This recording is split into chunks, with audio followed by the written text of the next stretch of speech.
There's an unspoken question in the mind of every viewer, and perhaps even more so yourself, that you have to answer first. Why should I listen to you? This question is the frame in which all of your content is consumed, and it's the credibility that you have to establish with your audience. And how do you do that? Well, you have to go and do things so that you have a track record of success that you can then go and talk about. And that's the first hump, that you have to get over this imposter syndrome, that you have done things that are worth talking about, and you can help someone take them from where you were to where you are right now. So the only thing I can ever promise you is that I'm just going to help you get a little bit closer to the goal that you have. So many people are talking about and teaching stuff that A, they have never done, and B, they are repurposing someone else's content and making a version of it. Some of them are you.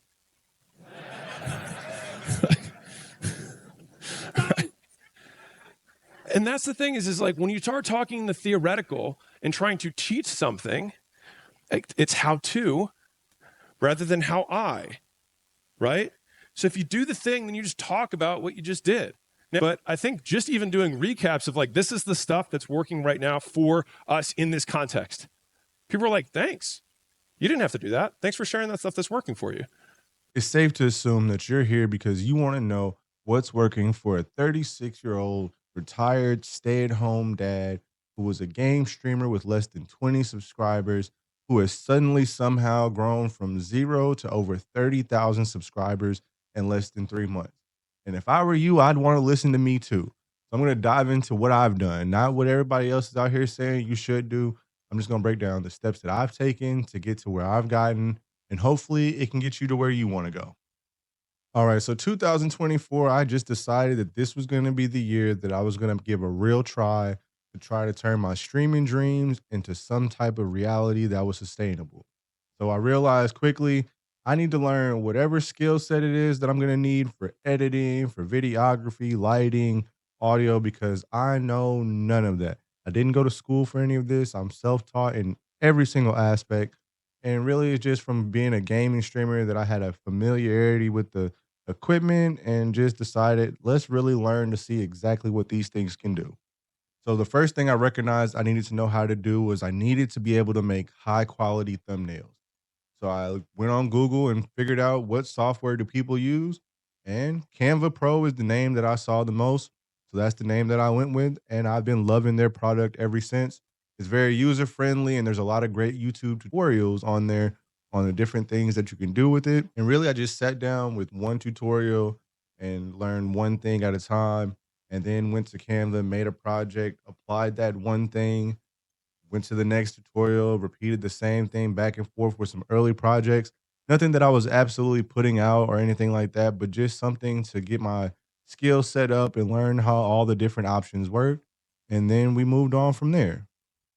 Coming from game streaming, I already had a familiarity of what I would need if I ever wanted to do a live stream, or if I just wanted to have good control over what I'm using with my video, my audio, my graphics, and such. And the program that I use for that is OBS Studio. Now, there are a few different options you could go with. There's Streamlabs and StreamYard, things of that nature. But I like OBS because it gives me the ability to go as high as I want with the quality. There's no limitations on what I can upload or save and record to my PC. So it's a really good option for people who want to have limitless quality in their content. And then if you want to go to like a StreamYards or a Streamlabs, you can always upload your content there. And one of the best people in this area to teach you the education on how to use it is a guy named Nutty on YouTube. This guy knows all the plugins. He has some of the best tutorials in any section that I've seen. So definitely give your boy a shout out. Go follow his content because it really helped me a lot in setting up the different things that if you've seen my game streaming or if you've seen some of my videos, a lot of what I learned from watching Nutty. All right, so now you know where to go to get your high quality thumbnails. You know where to go to make your best audio and video. But now it's time for the part for me that was the most intimidating part of the entire creation process, and that's editing. And that's nobody's favorite thing to do. And if you want to outsource it, I completely get it. But to me, if you're going to be doing content creation for the long term, it's something that you just have to learn. If you're someone like me who doesn't have a background in videography or photography and you just need a system you can put your videos in and just make the best products that you can and get the most help that you can to make those products, CapCut Pro is the program that you want to use. Now, when it came time for me to find someone to learn how to use CapCut from, I went straight to YouTube and I found this man, Trevor Jones.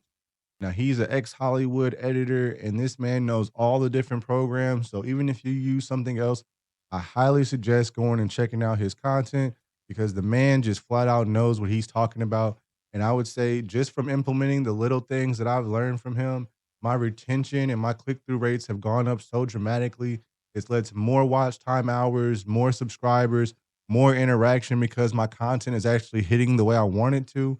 So, it's definitely something that if you haven't figured out how to edit yet, go check out this man, Trevor Jones, so that you can get all of his vast wealth of knowledge and just start applying yourself because it's really not that hard. CapCut makes everything so smooth. They have one of the best AI systems that can help you with transcript editing. It can help you with the different templates that they have for your video creation. You just can't go wrong with them. I mean, there's so many things with the pro version where they can enhance your video, they can enhance your audio, they can just change and do whatever you need to do. You can even make an AI version of your voice and yourself. That way, if you ever lose your voice or if you're not looking your best, you can still create content with your AI avatar and you're always going to be in the game. If you're in the content creation space and you don't know what Chat GPT is, then you need to leave my video right now and go research Chat GPT because there is no other piece of advice that I will give you that will be more beneficial to 10x your productivity than Chat GPT. If you need help with coming up with your content ideas, different ways to title and describe your content, your videos, your shorts, all of that can be done using ChatGPT's AI algorithm. You can go in there and talk to it about the different ideas you have. It can do you research on different things that are trending in different social media platforms. So it's good outside of just YouTube. It's really the future. If you haven't heard of ChatGPT by now, I don't know what is going on, but you need to go put that into your life. All right. To piggyback off of ChatGPT, the creators over at vidIQ have created their own chatbot system that's specifically created for content creators on YouTube to help them optimize their different titles, descriptions, pretty much every part of content creation. It can also go in deeper in the pro version and look into who are your people that are giving you traffic from their videos, what niche are your search topics coming up in, just anything that you had more questions on that you just can't really put your finger on, you can probably find the answer over in vidIQ. And I will say it's a little bit pricey, being I think it was like $59 for a month. But it is one of those things that if you're taking content creation seriously, do the first month and just see how you feel about it. Because in my experience, that was really all the time that I needed with it. In that time, I was able to see, okay, this is what makes a good thumbnail. These are the type of emotions it wants you to elicit. This is what the title needs to go with that thumbnail and how to not repeat the same things and have it go from being the title or from the thumbnail gives you interest to look down at the title. The title creates the curiosity to open the video and just how all of that works. So if that's something that you need, well, it's not if it is something that you need to add to your education if you don't already know. And I would highly suggest using vidIQ to help speed up the learning curve. So the other thing I did when I first started was I wanted to figure out, what's my niche? What do I want to make content about? So I really started looking into all the different creators out there and I really fell in love with podcasts. And one of the best ones to me is Shits and Gigs. And I just really started watching, what do they do? What equipment do they use? How do they present themselves? And what I like most about them is just they're just authentically themselves. You know that that's who they are on and off the camera, and that's the type of content I wanna make. I like Keith Lee. I like people who are really just trying to say, "Hey, this is what I ride with, this is what I love, and here it is for the world." However my content is used to make somebody's life better, I'm here for it, but that's the kind of content I wanna make. I'm not trying to just be out here chasing trends and just doing the things that everybody else does. And if that's the kind of content you wanna make, there's nothing wrong with that. It's just you have to make a choice on what type of content that you're gonna make and you gotta ride with it because what you blow up for could be what you're making content for the next 6 months, year, 5 years. So just when you pick, make sure that you're happy with the content and it's something that you would be happy to get up every day and make content about. And the second thing with that is if you decide to go the route that I'm pursuing and you want to make just the content that you enjoy, it's definitely going to be a lot more difficult to just get that traction. And you can't be so in your head about, is this good or bad? Is it right or wrong what you're doing? And just make the things that you love to make. And that's my biggest advice to anyone out here. If I could pinpoint anything that I've done that has helped me be more successful or more, I don't know, accepted, is just I'm just being myself. I'm not out here trying to front for anybody. I'm not trying to create some type of fake image. I'm a dad who loves the game and I love music, entertainment, anime, things of that nature, and that's just who I am. So if I'm not the most energetic person. I'm not one of those people who have super hype reactions. That's why I started the reacts is because if it makes me react, oh, I'm sure you guys are dying laughing, or I'm sure it's a shocking video or whatever. But that's who I am. I'm very monotone, very just mellow. I'm myself and I don't get hype about stuff. So I don't want to come here and present an image to you guys on YouTube that I'm this big excited, everything's no, that's just it's never gonna work because I can't keep up with that over time. So be yourself and your true authentic self will come through and the people who ride with you will find you, whether that's 20 million subscribers or if it's 20,000 subscribers. Your people are out there, trust that they are there, and you will find them if you're just consistent. If I could go back to the beginning and do anything differently, I would definitely sit down and spend more time thinking about my YouTube strategy. And one of the things that I did was I had got the name Super Casual Dad stuck in my head. So I was like, I'm going to go create the page just so I can make sure that that name is locked down. And then that was February, and I didn't post the video until April. Now, was it the most harmful thing for me? No. But was there something better I could have did? Yes. So the newest strategy out there is really just smart. It's just create 5 to 6 videos and have them already in the chamber before you release the first one. That way you can at least release 1 or 2 a week and you're just making new content while you have stored content. So you're always consistently putting out a video. You're never under the pressure that you have to make a new video because you got to replace what's not there. Just do the same recording you usually were going to do and just hold on to them for a second, let it pile up. And the other thing that I've noticed is if you record something and you just give it a little time to breathe, you think about what you want to change. You take some things out. And really, that's one of the biggest secrets that I've learned to editing is just making sure whatever makes it into the video has a purpose, it has a point. And it's okay to go off on a tangent if that's, adding to the value of the content, but try to keep your subject as clear cut as possible to what the content you're going for is. So whatever you put in that title and whatever you put on that thumbnail in the description, make sure you deliver upon that promise in your video. Someone I wish I had found a lot earlier in my YouTube journey is Sean Cannell with Think Media and his podcast Coffee with Cannell, where he basically goes over the YouTube strategy and just all the different avenues YouTube can take your business or take your content, whatever's possible. That man has talked about it at length, and he brings in creators in the space, whether they have 1,000 subscribers, 1,000,000 subscribers, and he has really good questions that'll help you on your journey to just learn from these people what they've done, how they were successful, and what's currently working and the best practices to help grow your page as fast as possible. So I would definitely say if you're looking at YouTube strategy and you're trying to figure out all the different things you can do, go check them out. So that was quarter one. That was all about education and just getting the skill set so I could dive into YouTube and have the confidence that I at least know the baseline of where I'm starting at and know that I have the capability to make all my content on my own.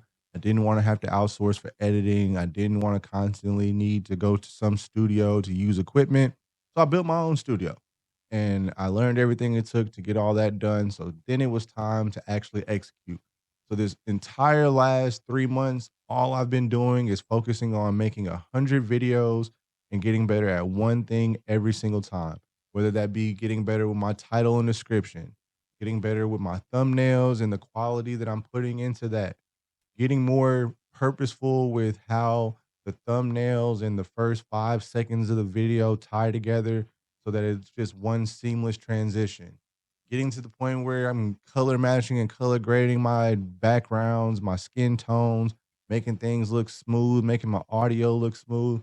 These are all the things you're going to learn over that, first 100 videos.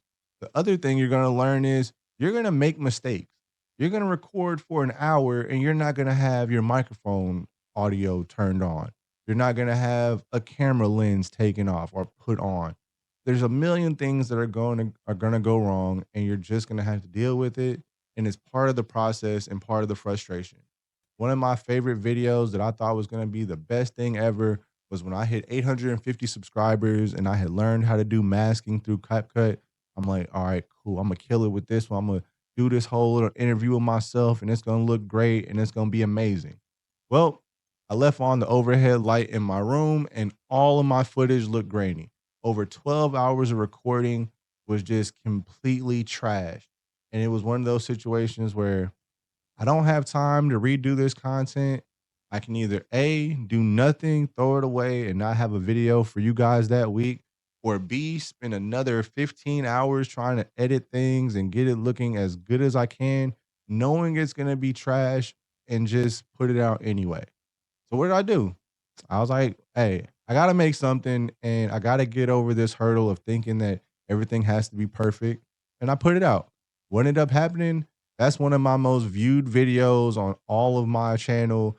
And another thing, one of my worst videos is the most viewed video on my whole channel. And so it's just, you just don't know what's going to happen. And you should put it out regardless of what you think it looks like. Because at the end of the day, if the content is good, the people are going to rock with it, and that's all that matters because they're going to push you to that level. It's not really anything that you're going to do that's going to control it or change it dramatically. You just have to have good content, and it has to help people, or it has to answer the question that they're looking for, it has to entertain. It just has to hit its mark. And when you do that, all that other stuff answers itself, and you'll just come out on top. Now we're into quarter three, and it's time for observations and adjustments. What have I learned that has helped me grow my channel? And what will I be changing to help grow it even further over the next 3 months? Well, the first thing I learned is YouTube is not as saturated as they make it out to be. Now, there is competition, but competition is highest where quality is lowest. So, if you want to get out of that, just make higher quality content and you'll have a lot less competition, and it's a lot easier to get traffic that way because you're actually putting forth effort. And YouTube definitely, they reward the effort, and that's all I can say as far as that. As soon as I start making better content that was more directed at trying to retain my audience and making sure that all of my points were being hit, my videos started doing better. So it's definitely one of those things that you just have to practice, you have to get better at, and eventually you can see that what you're doing is working based off of, are you getting more watch hours on a video? Are you getting people staying longer for your retention? Are you getting a higher click-through rate because people are seeing your thumbnail in the first few seconds of your video? It makes sense and it draws them in to want to see more. These are the things that you can be practicing on fixing and just really monitoring to see, am I doing well and I need to keep doing what I'm doing, or B, I'm not doing well and I need to change.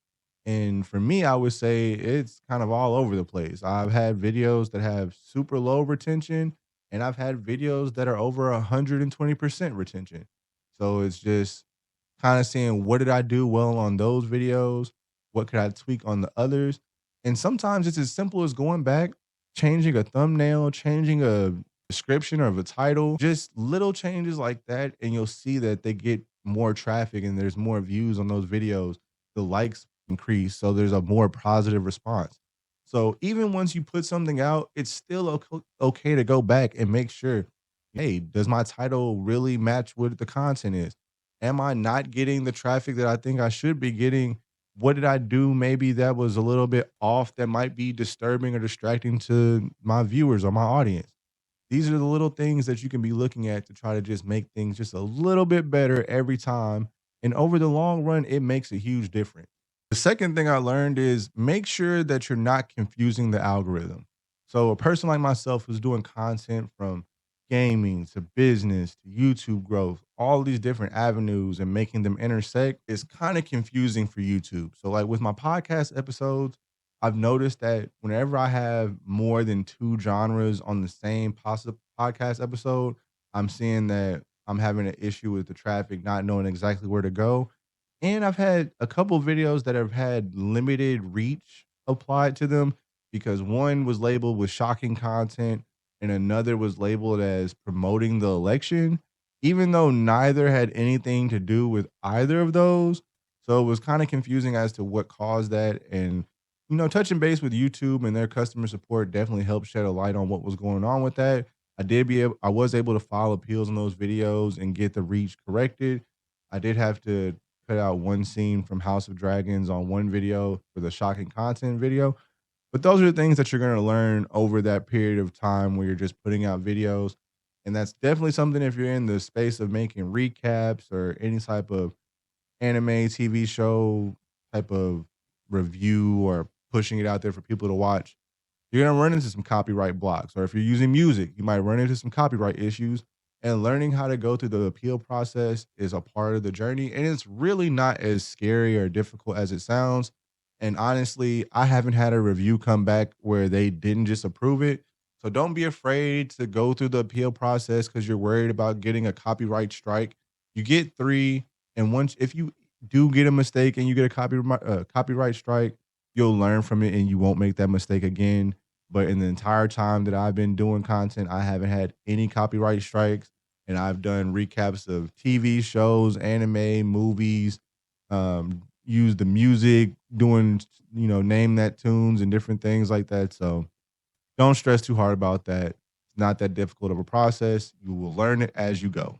So something else I observed in my journey getting to over 30,000 subscribers in the last 90 days is that at every YouTube milestone, I start getting a significant push even further. So under 1,000 subscribers, it feels honestly at times like you put out a video and you get no traffic. And then once I got to 1,000 subscribers, I noticed that I was growing at a much higher rate. From 1,000 to 2,000 happened in like 2 or 3 days. And then it kept happening. And it was like I was growing at maybe 2 to 500 per day of subscribers per day. And then I got to 2,500. At 2,500, I saw another increase. So now I'm going from like 3 to 6, maybe 700 subscribers a day. Then I got to 5,000. And then it was like, whoa, now I'm seeing a much bigger push. I want to say I went from 5,000 to 10,000 in 4 or 5 days. I was growing at like 1,000 subscribers a day. And then at the 10,000 mark, I saw that go from 1,000 to like 1,400 to 1,500 subscribers a day. Then I hit 20,000 and it kind of went from like 15 to like the 17. And now that I'm in the 25s and I've gotten to 30, I'm seeing it kind of level out. I think in the last week, I've kind of averaged down to about 12 to 1,400 subscribers a day. But we're talking about 12 to 1,400 subscribers a day.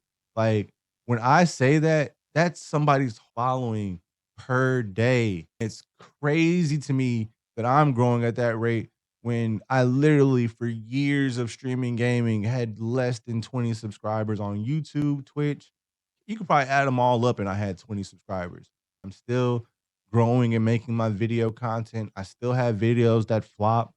Other videos, I'm hitting in that 1,000, 3,000 range, and I have a video I think on its way over 60,000. So I don't have any super viral videos like other people who have millions of views and thousands of likes and thousands of comments.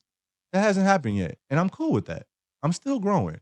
I think that getting so many subscribers so fast is kind of like overshadowing the fact that I'm brand new to this. I'm learning, but it's coming. And that's the thing that I think everybody needs to learn. And the biggest observation overall is everybody's running their own race.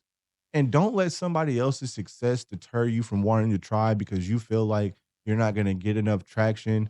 What is enough traction? Is it one person that really values your content or 10,000 people who maybe will never watch your videos again? It's just what is success look like to you? To me, I feel like I'm happy and grateful for every single individual person. So I can't even come up with the words to describe what it means to me to have over 30,000 subscribers in 3 months. Like, it's crazy. It's just honestly crazy. And you guys are amazing. And you have given me such a confidence boost in this space that I could never have gotten to. So if you're out there and you're not seeing the traction that you want, just keep going.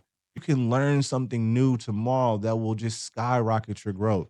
There's people out here to watch that are just constantly making content about what they're doing to get better.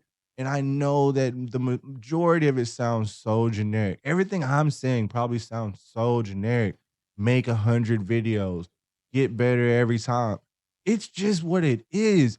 You can't say that you're gonna go to a basketball court, never pick up a basketball, and think that you're just gonna go into an NBA game and ball out on everybody. So we've got to put the work in. You got to get the skills because that's really where you're gonna get the information it takes to build your mental database on how to make good content. So going forward, I'm just gonna kind of try to make the content that you guys need right now. And I'll worry about the podcast format as it comes. Some podcasts may be full of information like this, and other ones may just be only entertainment. And in between, I'll make sure I always have videos throughout the week for you guys because I want to be that guy you come to and laugh with, and we can have talks in the chat about the things that are funny or the great music careers we might be launching in the music corner. I just want to be a part of everybody's growth. Also, with that, I'm definitely working on a space for different brands to come on if they have something that they want to present. I'm going to get a PO box so you can shoot it out my way so I can rep your brands out there because I want to support. I want to be there for the people who I see out here doing their thing.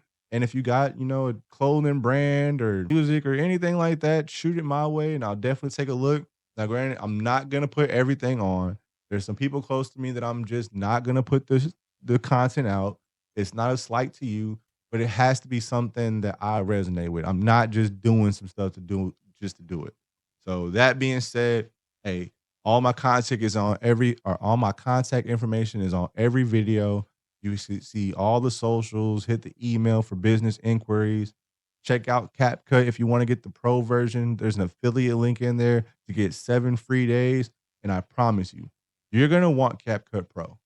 And just get it now and start learning it now because when you see what you could have been doing, you're going to look at every video that you made before you started using CapCut Pro and just like, dang, I could have did this. I could have did. I look back at all of my videos and I'm just like, man, if I would have just known this at that time, it would have popped. Or if I would have just did this little thing, it'd be different. And don't waste time. Dive straight into it. Get that education going. That way you can be on your 10th, 20th video doing the same things I was doing at video 50 and 60. So if I can help accelerate your learning, that is what I'm here for. And that's how we all grow together. You learn something, you teach me. I learn something, I teach you. And that way it doesn't take as much time. So hopefully you guys are getting something out of that content. And I'm ready to answer any questions if you have any over the different softwares that I use, CapCut affiliate program, anything I could be a service with, hit me. I'm definitely here for it. So let's get it. All right, that's all I got for you on today's episode. But I just want you to remember YouTube is set to double or triple in the next 2 to 3 years. And they can't do that without your content. They want you to be successful and they want you to grow. So don't think that anything is against you and don't think it's too late to start a channel. It's definitely the best time that you ever could start if you're a small creator. The YouTube algorithm is picking up small channels and giving them that initial push to just try to get them out further than they ever have before. So now is the time. Don't hesitate. Don't let this video be 6 months old and you're still thinking about starting. And I'm coming up on my next 100,000 subscribers. I want to see all my friends and all my subscribers who are interested to be right there with me. If you want to work with your boy, shoot me an email. I got supercasualdad21 at Gmail in the description. Just reach out. I'm here. I'm available. I usually have time and I want to work with you. So I'll leave you with that and I will catch you on the next one.